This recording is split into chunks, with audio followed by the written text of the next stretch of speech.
안녕하십니까. 9시 경남 뉴스입니다.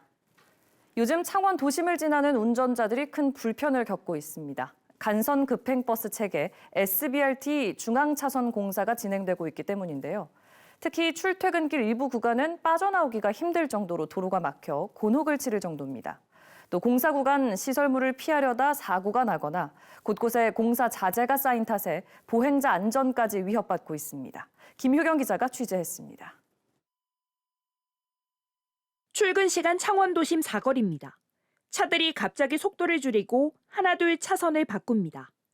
지난달 초부터 간선 급행버스 체계 SBRT 공사가 시작되면서 편도 4차선이던 도로가 2차선으로 줄었기 때문입니다. 차선이 좁아진다는 안내는 도로와 인도에 듬성듬성 있는 안내판과 바닥의 화살표가 전부입니다. 차선을 바꾸려다 실패하거나 사고로 이어질 뻔한 순간도 눈에 띕니다. 출퇴근 시간이면 창원에서 가장 교통량이 많은 구간. 가다 서기를 반복하다 보니 운전자들은 평소보다 통행 시간이 5배는 더 늘었다고 말합니다.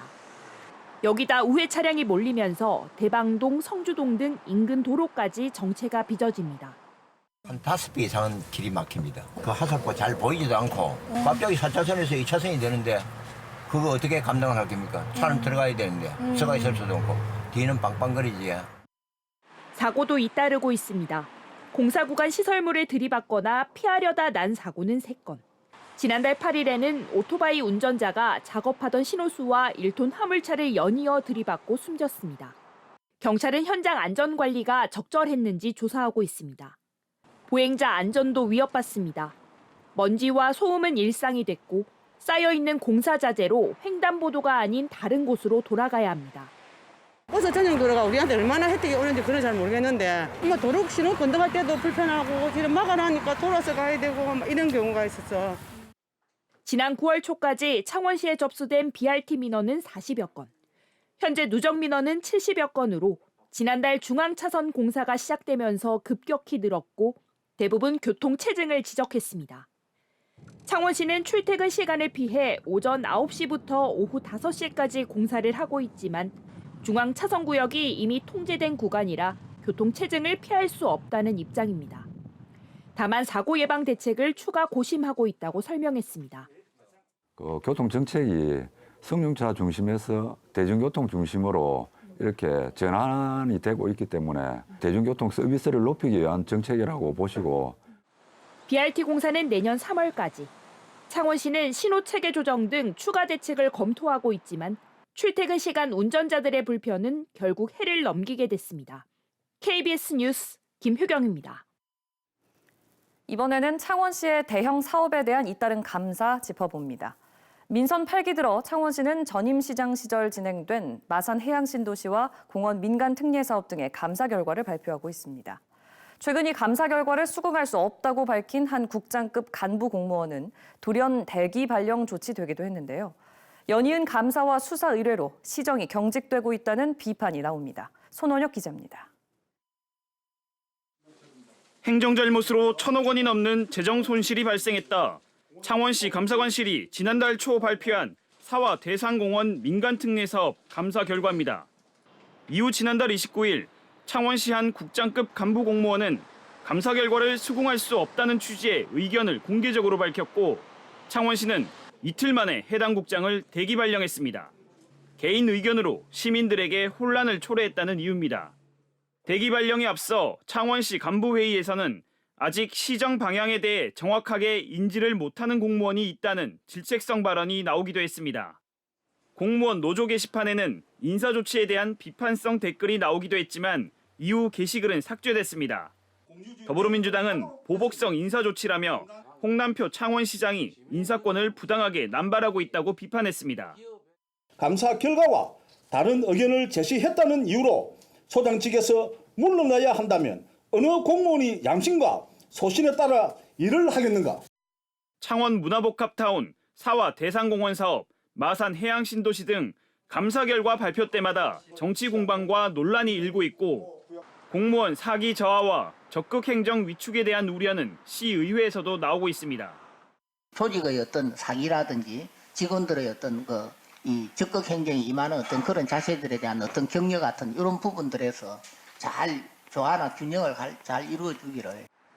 민선 8기 들어 창원시가 밝힌 감사 대상 사업은 모두 14개. 창원시 감사관실은 6천억 원 규모의 봉암산단 완충 저류시설 등 7개 사업에 대한 감사 결과 발표를 앞두고 있습니다. KBS 뉴스 손원혁입니다. 반년 전 진주의 한 장애 아동 어린이집에서 교사들이 장애 아동을 상습 폭행한 사실이 알려져 큰 물의를 빚었는데요. 오늘 판결이 나왔습니다. 1심 법원은 확대 장면이 담긴 CCTV 영상을 증거로 인정하고 교사 6명 모두에게 징역형을 선고했습니다. 박기원 기자입니다. 보육교사가 의자에 앉은 아동을 힘껏 밀칩니다. 또 다른 교사는 누워있는 아이의 배를 밟습니다. 검찰은 중증 장애 아동을 학대한 혐의로 진주의 장애 아동 어린이집 보육교사 6명을 재판에 넘겼습니다. 피해 아동은 15명, 학대 횟수는 지난해 6월부터 2달 동안 500차례에 이릅니다. 사건 발생 1년여 만에 1심 재판부는 보육교사 모두에게 징역형을 선고했습니다. 240여 차례 아동을 학대한 혐의를 받는 30대 강모 교사는 징역 3년, 100여 차례 안팎으로 아동을 학대한 교사 3명에게는 징역 1년에서 2년의 실형을 선고하고 법정 구속했습니다. 나머지 교사 2명은 징역형의 집행유예가 선고됐습니다. 또 이들에게 아동학대 치료 프로그램과 사회봉사, 관련 기관 취업 제한도 명령했습니다. 재판부는 보육교사 절반이 학대에 가담했고 피해자가 언어적, 비언어적 소통이 원활하지 않은 7살 이하 유아라는 점에서 죄책이 무겁다고 판단했습니다. 이번 재판에서는 경찰이 CCTV 영상을 확보하는 과정에서 위법한 사항이 있었는지가 쟁점이 됐습니다. 피고인 측은 경찰이 최초 영상 압수 이후 2차례 더 영상을 압수해 다른 교사들을 추가 입건한 것이 당초 범죄 사실과 연관성이 떨어져 증거로 사용할 수 없다고 주장했습니다. 하지만 재판부는 영상 제출이 적법하다고 판단했습니다. 법원은 추가로 압수한 영상이 1차 압수의 동기가 된 범죄 사실과 긴밀하게 연결돼 있다며 증거 채택에 문제가 없다고 봤습니다. 한편 피해 부모들은 법원 앞에서 기자회견을 열어 장애 아동들의 상처는 완전한 회복이 불가능하다며 장애 전문 어린이집에 대한 관리 감독 강화를 촉구했습니다. KBS 뉴스 박기원입니다. 조선시대 다양한 화약 무기를 선보이는 전시가 국립진주박물관에서 열리고 있습니다. 17세기부터 19세기까지 화약 무기를 개발하고 개량해 국난을 극복하고자 했던 우리 선조들의 노력과 한계를 진정은 기자가 전해드립니다. 1592년 임진왜란이 일어나면서 명과 외로부터 화약 무기를 받아들이기 시작한 조선. 조총부터 불랑기포, 호준포까지 단기간 화약 무기 국산화에 성공합니다. 17세기 들어 조선의 화약 무기는 한 단계 더 도약합니다. 통제형의 무기 명장이 규격화해 만든 불랑기포와 더 커지고 더 정교해진 천자총통과 현자총통, 길이 127cm, 무게 10kg에 달하는 초대형 조총은 조선을 지킨 주력 무기들입니다. 동아시아적인 관점에서 보면 이제 오히려 청나라나 일본보다 조선은 화기를 운영하고 활용하고 이런 지점에 있어서는 훨씬 더 이제 신경을 많이 쓴 국가였다. 1871년 신미양요 때 조선군이 입은 방탄복, 면제 배갑입니다. 삼배를 30겹이나 겹쳐 만들어 탄환을 막아내려 했지만 열강의 기술을 막지는 못했습니다. 이 미군이 썼던 탄환은 유선형을 가지고 있었기 때문에 당시에 이 기술로는 이걸 막아낼 수 없었던 것 같고요. 17세기부터 19세기까지 조선의 화약무기 발전사를 다룬 화력조선 두 번째 이야기입니다. 10여 발까지 가능한 화기와 조선 말 운영궁에서 만든 소포 등 국립중앙박물관을 비롯해 전국 18개 기관으로부터 출품받은 조선 무기와 자료 150점을 선보입니다.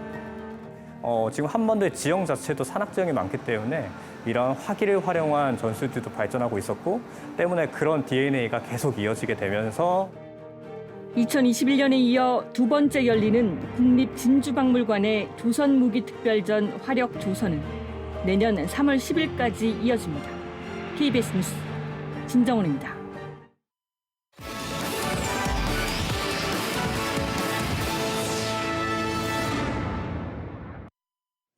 오늘 낮 12시 50분쯤 김해시 진영읍의 한 아파트 6층에서 불이 났습니다. 이 불은 20여 분 만에 꺼졌지만 수색 과정에서 50대 여성이 숨진 채 발견됐습니다. 경찰과 소방당국은 숨진 여성의 사망 원인과 화재 원인을 조사하고 있습니다. 진주시가 오는 15일까지 산불 드론 감시단을 운영합니다.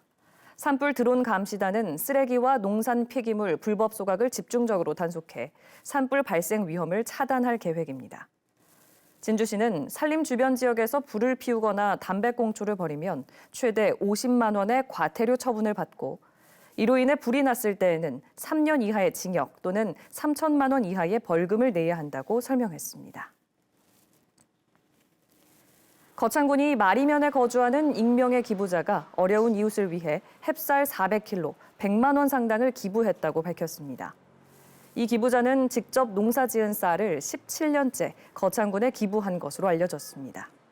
거창군은 이 기부자가 신원이 노출되는 게 부담스럽다며 익명을 유지해달라고 당부했다고 전했습니다.